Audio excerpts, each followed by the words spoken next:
Macon, Georgia, 1945. The night Richard Wayne Penniman's father threw him out into the street, the 13-year-old boy stood on the corner of Fifth Avenue and Pleasant Hill with nowhere to go and a face still streaked with his mother's rouge. He'd been caught again, not just wearing women's clothes this time, but performing in them, dancing in front of a mirror with a level of femininity that his father Bud Penniman wouldn't tolerate, and would rather kill than accept. The words Bud screamed that night, "I'd rather have a dead son than a sissy son," would echo in Richard's mind for 75 years. But what happened in the hours after that rejection, in the hidden corners of Macon's black neighborhood, in the establishment run by a woman named Ann Johnson, would shape not just little Richard's identity but the entire future of rock and roll. Because in that brothel-turned-sanctuary, young Richard learned three things: how to survive, how to perform, and how to hide who you really are while screaming it at the top of your lungs. Before we dive into the untold story of little Richard's childhood trauma and the secret world that shaped him, hit that subscribe button. This is a story that changed music history forever, and you won't want to miss what comes next. The house on Fifth Avenue. To understand the night Richard was thrown out, you have to understand what came before. The Penniman household wasn't just strict. It was a pressure cooker of conflicting expectations, religious fervor, and barely contained violence. Bud Penniman ran a tavern and sold bootleg whiskey in a town where prohibition laws were selectively enforced depending on the color of your skin. He was a hard man who'd learned to survive Jim Crow Georgia by being tougher, meaner, and more masculine than anyone could question. He had 12 children, and he expected every single one of them to reflect his strength, especially his sons. Leva Mae Penniman, Richard's mother, was the opposite, a devout Pentecostal believer who sang in the church choir and prayed over her children every night. She saw the world through the lens of salvation and damnation, heaven and hell, the righteous and the wicked. In her worldview there was no middle ground, no gray area, no space for anything that didn't fit neatly into God's plan as interpreted by the New Hope Baptist Church. Between these two poles, Bud's violent masculinity and Leva Mae's rigid religiosity, Richard Wayne Penniman grew up trying to figure out where he fit. The problem was that Richard didn't fit anywhere. From the time he could walk, he moved differently than his brothers. Where they roughhoused and fought and tried to emulate their father's swagger, Richard gravitated toward his mother and sisters. He watched how the women in the family moved, how they dressed, how they expressed joy and sorrow without apology.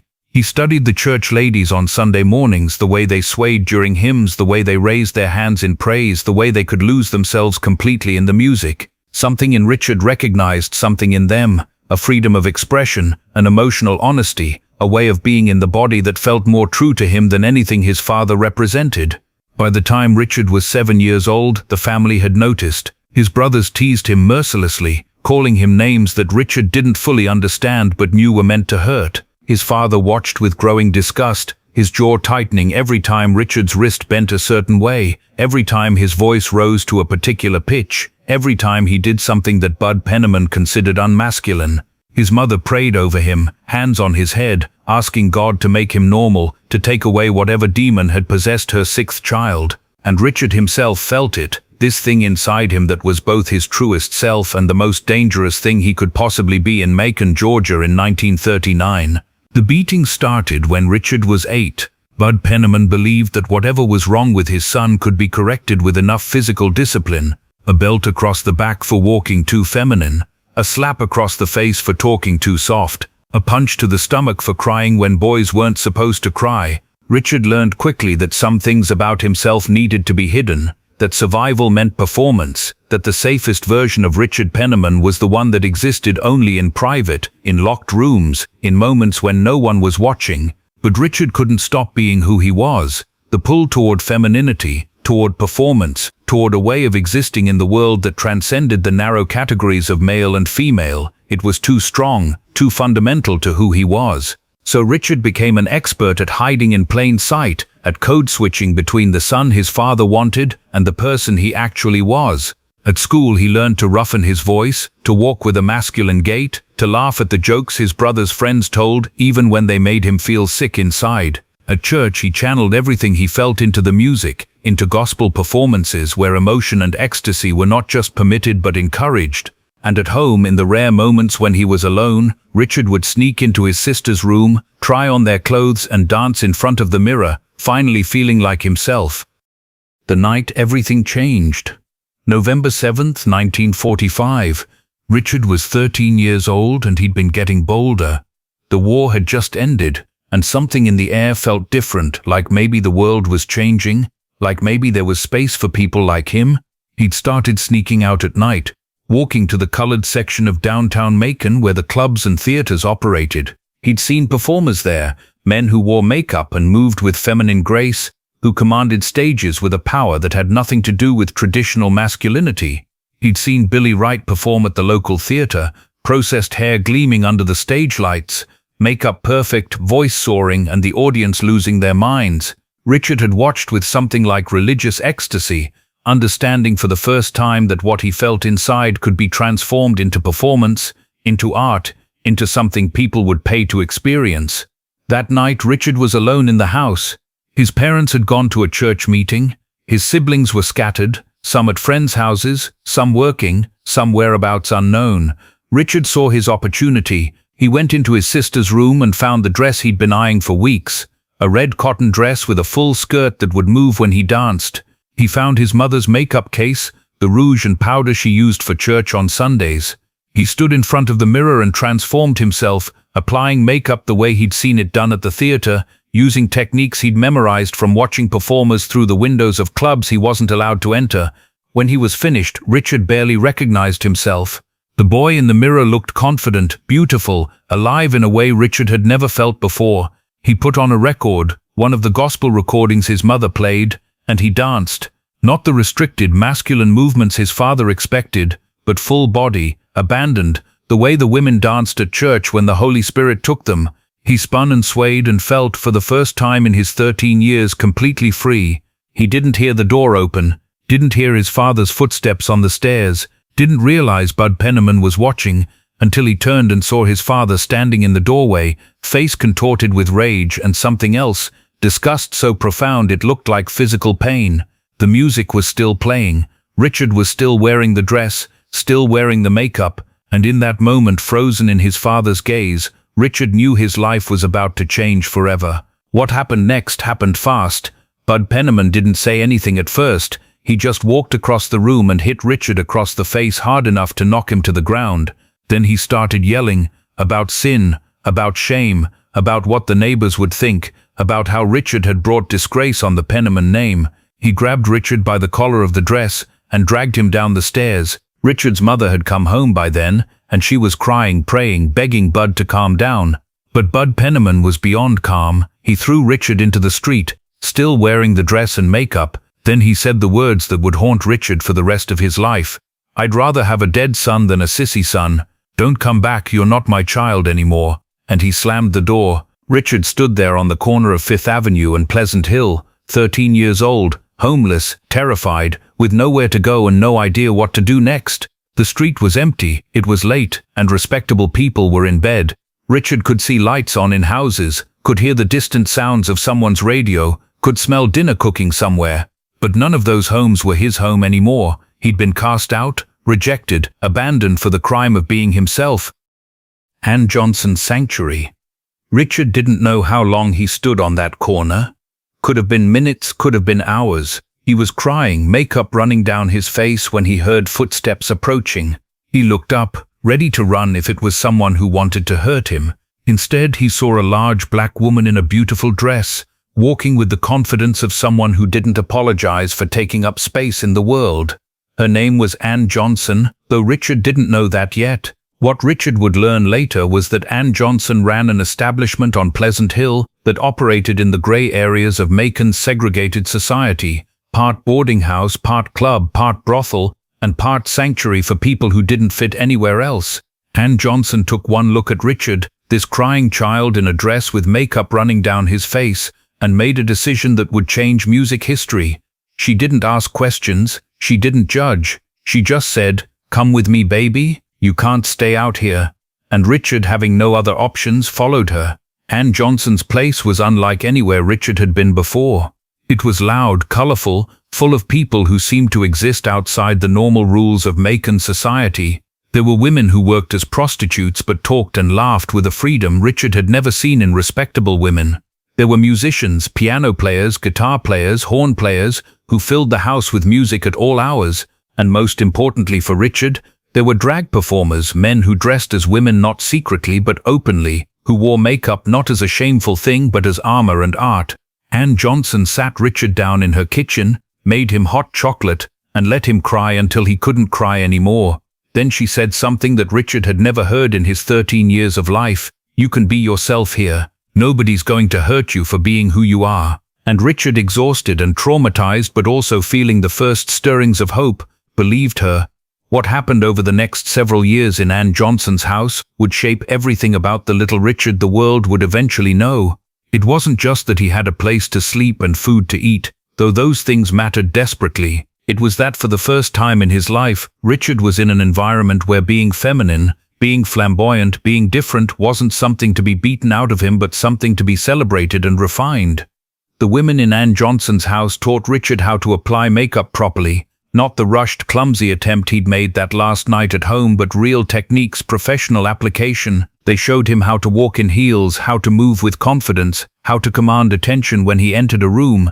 They treated him not as a broken boy who needed to be fixed, but as an apprentice learning a craft. The drag performers taught him even more. There were men at Ann Johnson's house who performed at the local clubs under female stage names, who had perfected the art of feminine performance. They showed Richard that drag wasn't about pretending to be a woman, it was about creating a persona, a character, a performance that could contain all the complexity of gender and sexuality that the straight world tried to deny existed. They taught him about the history of drag, about the long line of performers who'd used feminine presentation as both self-expression and survival strategy. But the most important lessons came from the musicians. Ann Johnson's house was a hub for the local music scene, and piano players would come through at all hours to practice, to jam, to work out new arrangements. Richard would sit for hours watching these men attack the piano, learning not just technique but attitude, learning that music could be a vehicle for all the feelings he couldn't express in words. One piano player in particular, a man named Dr. Nobilio, who played in the style that would later be called rhythm and blues, took Richard under his wing, teaching him not just how to play but how to perform, how to make the piano an extension of your body, how to pour everything you felt into the music. The education of little Richard. The years Richard spent at Ann Johnson's house from age 13 to 17 were his real education, not the education Macon's segregated schools provided, not the education his mother tried to give him at church, but an education in how to survive as a queer black person in the Jim Crow South. And what Richard learned was complicated, contradictory, and ultimately revolutionary. He learned that performance could be survival, that putting on a character, creating a persona, could allow you to express things that would get you killed if you expressed them directly. He learned about code switching, how to be one person in one context and someone completely different in another. He learned how to read a room, how to sense danger, how to know when to be flamboyant and when to pull back. But he also learned something darker. He learned that even in spaces like Ann Johnson's house there was a cost to being yourself. The prostitutes who worked there traded their bodies for survival. The drag performers risked violence every time they left the safety of the house. The musicians poured their souls into their art but were paid pennies, while white musicians made fortunes playing watered-down versions of their songs. Freedom, Richard learned, was always conditional, always fragile, always one wrong move away from disaster. Richard performed for the first time at a local club when he was 14. Dr. Nobilio got him a spot opening for a traveling show, and Richard, terrified but exhilarated, sat at the piano and played. He wasn't dressed in drag, that would have been too dangerous, but he wore makeup, had his hair processed and pomaded, and moved in ways that coded as feminine without being explicitly so. And the audience responded. They felt something in Richard's performance, some electricity, some charisma that transcended the music itself. Over the next 3 years, Richard performed whenever he could. He joined traveling shows, sang with local groups, played piano at churches and clubs and anywhere else that would have him. He developed a reputation on the Chitlin circuit as a talented performer, someone who could work a crowd, someone with star potential. But he also developed a reputation as someone strange, someone who didn't quite fit, someone whose sexuality was ambiguous, and whose gender presentation was threatening. The trauma of being thrown out by his father never left him. Richard carried it with him in everything he did, in the way he performed, in the way he related to people, in the split between his public persona and his private self. He'd learned that being himself could get you rejected, beaten, cast out into the street, but he'd also learned that hiding yourself completely meant dying inside. So Richard developed a third option, being himself but in code, expressing his truth but in a language that could be interpreted in multiple ways, screaming who he really was while simultaneously denying it. The duality that shaped rock and roll. By 1950, when Richard was 17, he'd fully developed the persona that would eventually make him famous. It was a persona built on contradiction, masculine and feminine, sacred and sexual, flamboyant and dangerous. He could perform at a church in the morning, playing gospel piano with the fervor of someone genuinely touched by the Holy Spirit. Then he could perform at a club that night, playing rhythm and blues with a sexual energy that made the audience lose their minds. And in both contexts, Richard was simultaneously himself and a character, authentic and performing, free and trapped. The genius of what Richard developed in those years at Ann Johnson's house was that he found a way to be queer without being explicitly queer, to be feminine without being obviously feminine, to challenge gender norms while maintaining enough plausible deniability to survive in a world that wanted to destroy people like him. The makeup, the processed hair, the flamboyant performance style, all of it could be read as just showmanship, just a performer doing what performers do. But for those who knew how to see it, for those who were part of the underground queer community, Richard's presentation was a beacon, a signal that said, "I'm one of you, and I'm not hiding." This duality would shape everything about Little Richard's career. It was why he could break through to mainstream success in a way that more obviously queer performers couldn't. It was why white teenagers in the 1950s could love him while their parents worried about his influence. It was why he spent his entire life oscillating between embracing his queerness and renouncing it, between rock and roll and religion, between self-expression and self-denial. But the roots of all of this were in that night in 1945 when a 13-year-old boy stood on a street corner in Macon, Georgia, rejected by his father, with nowhere to go and no idea who he was supposed to be. What happened after that rejection? The years at Ann Johnson's house, the education in performance and survival, the development of a persona that could contain contradictions, created the Little Richard who would change rock and roll. But it also created a split in Richard's soul that would never fully heal. The price of rejection. The story of Little Richard usually starts with Tutti Frutti in 1955, with the breakthrough moment when his wild piano playing and gender-bending performance style revolutionized popular music. But the real story starts 10 years earlier, on a street corner in Macon with a father's rejection and a child's terror. Everything that came after, the success, the fame, the influence on rock and roll, was built on that foundation of childhood trauma. Richard never reconciled with his father. Bud Penniman died in 1952, shot in a fight outside his tavern. Richard attended the funeral but didn't cry. How do you mourn someone who rejected you for being yourself? How do you grieve for someone who said he'd rather see you dead than see you thrive? Richard stood at that funeral, watching his father's casket lowered into the ground, and felt nothing except the same emptiness he'd felt standing on Fifth Avenue and Pleasant Hill 7 years earlier. His mother, Leva May, lived longer. She eventually accepted Richard's success, even took pride in his accomplishments. But she never really understood him, never stopped praying for his soul, never stopped believing that what he was, his queerness, his flamboyance, his refusal to fit into neat categories, was something that needed to be saved. Richard loved his mother, visited her when he could, sent her money when he became successful, but there was always a distance between them, a gap created that night when she'd watched his father throw him out and hadn't stopped it. The siblings were complicated. Some embraced Richard's success, rode his coattails, asked him for money and favors. Others kept their distance, embarrassed by his flamboyance, uncomfortable with his fame. A few genuinely loved and supported him, understood what he'd survived, and celebrated who he'd become. But the Penniman family was never whole again after that night in 1945. Richard's rejection had torn something that couldn't be repaired, and Richard himself carried that night with him forever. In interviews decades later, he would talk about it, still processing the trauma, still trying to understand how a parent could look at their child and see something so disgusting they'd rather cast them out than accept them.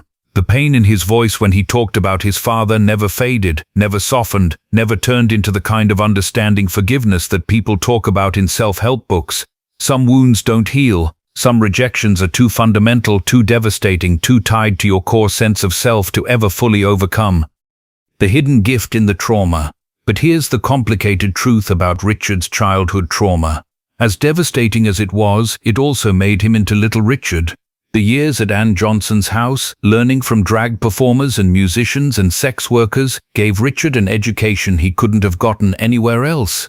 The necessity of developing a coded way of expressing his queerness made him a more interesting, more complex, more revolutionary performer. The pain of rejection fueled a hunger for acceptance that drove him to practice, to perfect his craft, to become so undeniably talented that the world had to pay attention. This isn't to say the trauma was good. It wasn't. Richard deserved a childhood where he was loved unconditionally, where he could explore his identity without fear, where being himself didn't come with the threat of violence. But in the world Richard was born into Pennsylvania, Jim Crow, Georgia, 1932, that kind of childhood wasn't possible for a queer black boy. The question wasn't whether Richard would experience trauma, but how he would respond to it. And Richard's response was to transform his pain into art, his hiding into performance, his fear into charisma. He took everything the world tried to beat out of him and turned it into the foundation of a new kind of music. Rock and roll as we know it, the sexual energy, the gender bending, the wildness that made parents worry about their children, was built on the experiences of queer black artists like Little Richard, who learned how to express forbidden things in coded ways. The lasting impact. Little Richard died on May 9, 2020, at the age of 87. The obituaries celebrated him as a founding father of rock and roll, an innovator who influenced everyone from the Beatles to Prince.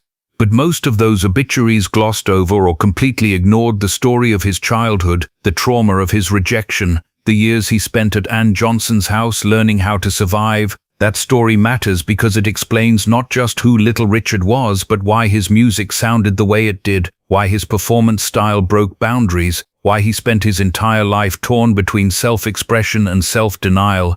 You can't understand Tutti Frutti without understanding the 13-year-old boy who stood on Fifth Avenue and Pleasant Hill with nowhere to go. You can't understand Little Richard's wild stage presence without understanding the education he got from drag performers at Ann Johnson's house.